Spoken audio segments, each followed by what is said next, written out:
Hey everyone, welcome back to my YouTube channel. उम्मीद करती हूँ आप सभी हेल्दी और अच्छे होंगे। तो हाजिर हूँ मैं इस अमेजिंग बट फनी से सीरीज के नेक्स्ट एपिसोड के साथ। लेकिन अगर आपने इसके प्रीवियस एपिसोड्स नहीं देखे हैं तो आई सजेस्ट आप उन्हें देख लें, लिंक मैंने डिस्क्रिप्शन में दे दिया है। तो जैसा कि हमने पिछले एपिसोड में देखा था, लॉर्ड चीन का हमें मेन मोटिव पता चल जाता है, जिसके ही कारण वो फेरी को अपने ट्रेजर हाउस में ले जाता है। जहाँ पे उस ट्रेजर हाउस में फेरी एक टनल के थ्रू एक केव में पहुंचती है, जहाँ उसकी मुलाकात होती है डेविल से। अब यहाँ इनकी काफी तू मैं होती है और इनकी फनी सी कॉन्वर्सेशन जो कि आप प्रीवियस एपिसोड में देख ही चुके होंगे। यहाँ फेरी जो अभी उस माउंटेन के बिल्कुल सेंटर में होती है, उससे अचानक से एक्टिवेट हो जाता है एक 5 एलिमेंट का किलिंग फॉर्मेशन, जहाँ पे फर्स्ट एलिमेंट जो कि होता है फायर, वो फेरी पे अटैक करने ही वाला होता है कि डेविल उसे बचा लेता है।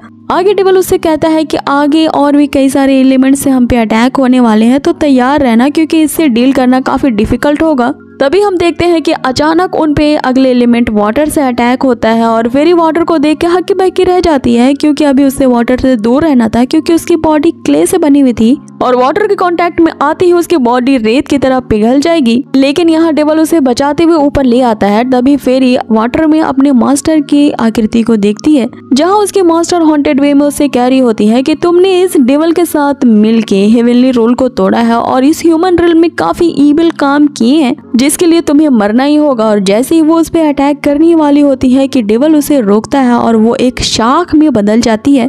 यहाँ डेविल फेरी से कहता है कि तुम मात्र सिर्फ एक तरह के इल्यूजन से कैसे फूल बन सकती हो, जिसमें फेरी कहती है कि वो काफी लंबे समय से अपने मास्टर से नहीं मिली है और अचानक उन्हें देखकर वो काफी इमोशनल हो गई थी। तभी उन पे अगले एलिमेंट से अटैक होता है, जो कि होता है लैंड, और हम देखते हैं कि गुफा के आसपास की चट्टानें अचानक से गिरने लगती हैं। अब यहाँ अचानक से सीन कट होता है और हम फेरी को एक और इल्यूजन में देखते हैं, जो कि वही 10 साल पुराना सीन होता है, जहाँ पे वॉर ऑफ गॉडेस और डेविल के बीच फाइट हो रहा था उस वॉल्केनो के अंदर। फेरी यहाँ डेविल को बचाने के लिए अंदर जाने वाली होती है कि पीछे से उसे डेविल रोकता है, ये कहते हुए कि तुम्हें वहाँ अंदर जाने की कोई जरूरत नहीं है, क्योंकि ये एक फॉर्मेशन के अंदर फॉर्मेशन चल रहा है। आगे वो कहता है कि हर फॉर्मेशन की आई होती है और हम इस फॉर्मेशन को तभी ब्रेक कर पाएंगे जब हम उसकी आई को ढूंढ लेंगे। यहाँ फेरी कहती है कि उसे कोई आई नजर नहीं आ रही है, जिसपे डेविल उसे बताता है कि ये दोनों जो फाइट कर रहे हैं यही इस फॉर्मेशन की आई है और तुम्हें यहाँ इनके बीच नहीं जाना, क्योंकि यहाँ पे काफी डेंस किलिंग एनर्जी है। जहाँ जाते ही तुम्हारी पूरी बॉडी चकनाचूर हो जाएगी, जिस तरह से अभी तुम्हारे पैर क्रैक हो रहे हैं। और ये सुनते ही फेरी जब अपने पैरों की तरफ देखती है जो वाकई में क्रैक हो रहे हैं, तो वो चीखने लगती है फिर से कि मेरी बॉडी फिर से ब्रोक डाउन होने वाली है। जिस पे डेविल कहता है कि चिल्लाओ मत, तुम अपने उस लॉर्ड डॉग से क्यों नहीं कह लेती एक नई बॉडी बनाने के लिए। और यहाँ लिटरली डेविल जलन के मारे उस लॉर्ड चींग को लॉर्ड डॉग कह रहा था। यहाँ फेरी कहती है कि उसका नाम लॉर्ड डॉग नहीं बल्कि लॉर्ड चींग है और वो तुमसे कई ज्यादा जेंटलमैन है। आगे हमें दिखाया जाता है उसी फॉर्मेशन के सीन को, जहाँ इनके बीच अब भी फाइट चल रही होती है और वॉर ऑफ गॉडेस जो होती है वो अपने एक स्पिरिट एनिमल को समन करती है। अब जैसे ही डेविल उस पे काउंटर अटैक करने वाला होता है कि तभी हम देखते हैं कि कोई पीछे से डेविल पे अटैक कर देता है। अब ये देखते हुए डेविल खुद ही उस इल्यूजन के सीन में ट्रैप हो जाता है, क्योंकि उसे अब ज्ञात हो गया था कि 10,000 साल पहले जो वॉर हुआ था उसमें उस वॉर ऑफ गॉडेस के साथ कोई और भी था जो सीक्रेटली उसे मदद कर रहा था। उनकी इसी मिली भगत के कारण डेविल यहाँ पे हार जाता है, क्योंकि गॉडेस ऑफ वॉर ने उसके ध्यान भटकने का फायदा उठाकर उस पर अटैक कर दिया था उसी शॉट से। आगे हम देखते हैं कि फेरी को भी अब ये सच्चाई का पता चल गया था और वो डेविल से कह रही होती है कि एंशिएंट बुक में तो इसका कोई जिक्र नहीं था कि वॉर ऑफ गॉडेस के साथ कोई और भी था जिसने तुम्हें हराया था। आगे वो ये सोच ही रही होती है कि आखिर वो दूसरा आदमी कौन था जिसने धोखे से अटैक किया था। तभी उसकी नजर डेविल पे पड़ती है, जो खुद उस इल्यूजन में ट्रैप हो चुका था। यहाँ फेरी उस पे इतनी ज्यादा थप्पड़ों से अटैक करती है उसे जगाने के लिए, लेकिन इन थप्पड़ों का उस पे कोई इफेक्ट नहीं होता, तो लास्टली फेरी उससे काट लेती है। आगे हम डेविल को उस इल्यूजन में देखते हैं जहाँ उसे फेरी की आकृति दिखती है जो उसे जगा रही होती है। और लास्टली यहाँ डेविल उस इल्यूजन को तोड़ते हुए बाहर आता है और वो धीरे से फेरी को हटाता है। यहाँ फेरी काफी ज्यादा खुश हो जाती है उसके जागते ही और उससे पूछ रही होती है कि अब हम लोग यहाँ इस केव से बाहर जा सकते हैं।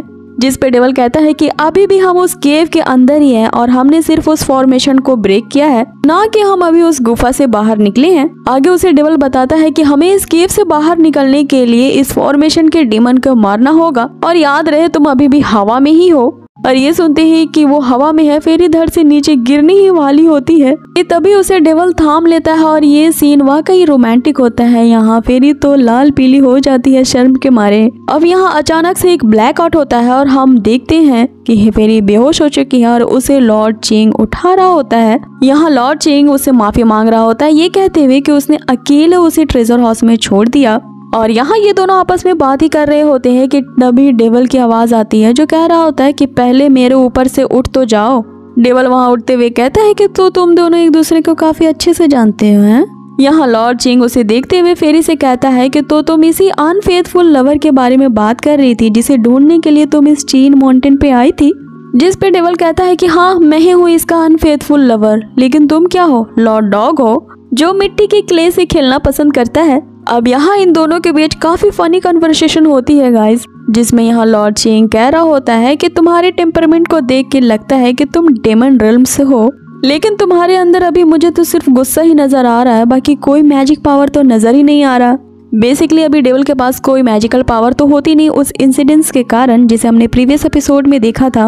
आगे यहाँ डेविल कहता है कि मुझे एक डॉग को हिट करने के लिए किसी मैजिकल पावर की जरूरत नहीं। आगे वो लॉर्ड चिंग कहता है कि हम एक दूसरे को अच्छे से नहीं जानते तो तुम मेरे से इतना रूड क्यों हो रहे हो? जिस पे डेविल कहता है क्योंकि मुझे कुत्ते पसंद नहीं है इसलिए। तो इस पे लॉर्ड चिंग कहता है मुझे तो बिल्लियां पसंद है। और यहाँ फेरी भी लाइक ये लोग आखिर कुत्ते बिल्लियों के बारे में क्यों बात कर रहे हैं और मुझे कुछ नहीं समझ में आ रहा है कि ये लोग किस बारे में आखिर बात करना चाहते हैं। और यहाँ इनके बीच तो चालू होता है जहाँ लॉर्ड चिंग कह रहा होता है कि डॉग्स ज्यादा क्यूटर होते हैं वो कैट्स के मुकाबले, जिस पे डेविल कहता है कि क्या बकवास है ये। और लास्टली यहाँ लॉर्ड चिंग कह ही देता है कि हम लोग आखिर कुत्ते बिल्लियों के बारे में क्यों ही बात कर रहे हैं, तुम अपने यहाँ आने का कारण बताओ मुझे। जिस पे डेविल कहता है कि वो इस चीन माउंटेन पे उस चीज ऑयल को लेने आया है क्योंकि उसे उस चीज ऑयल से बॉडी बनानी है। अब ये सुन के वो लॉर्ड चिंग कहता है कि जाहिर है ये बॉडी फेरी के लिए ही बनाने के लिए तुम आई हो, और जाहिर है कि चीज ऑयल कोई ऐरी गहरी चीज नहीं है, ये एक प्राइसलेस चीज है जिसका कोई दाम नहीं है। दूसरी तरफ हम फेरी को देखते हैं जो ये डेविल के मुंह से सुनते ही कि वो एक बॉडी बनाने के लिए चीज ऑयल ढूंढते हुए यहाँ पे आया है, और वो शर्म के मारे लाल पीली हो जाती है और बस कह रही होती है कि मेरे बारे में इस तरह बात करना बंद करो तुम लोग। इस बात पे लॉर्ड चिंग यहाँ कह रहा होता है कि जिस तरह फेरी ने तुम्हारे बारे में डिस्क्राइब किया था कि तुम एक हार्टलेस पर्सन हो जिसे दूसरों के बारे में कोई चिंता नहीं, वो तो गलत साबित हुआ क्योंकि तुम सिर्फ इसके लिए लगता है यहाँ बॉडी की तलाश में आए हो। अब उस चीज ऑयल का नाम सुनते ही वही शैडो एंटिटी बाहर निकलती है जो लॉर्ड चिंग से कहती है कि किसी भी हाल में वो चीज ऑयल इस डेविल के हाथ में नहीं लगना चाहिए। और इसी के साथ ही हमारे ये एपिसोड यही होता है खत्म। सो गाइस हम अगले एपिसोड में जानेंगे कि उस चीज ऑयल से फेरी को एक नई बॉडी मिल पाती है या नहीं, और आखिर उस चीन माउंटेन पे क्या ही होने वाला है। लेकिन एक बात तो इसमें तय है कि आपको इसमें बड़ा ही मजा आने वाला है क्योंकि ये सारे एपिसोड्स बहुत ही फनी होंगे। सो गाइस बने रहिए हमारे इस चैनल के साथ और कर दीजिए इसे लाइक शेयर एंड सब्सक्राइब। मिलते हैं आप लोगों से इसके नेक्स्ट एपिसोड में। Till then take care, bye.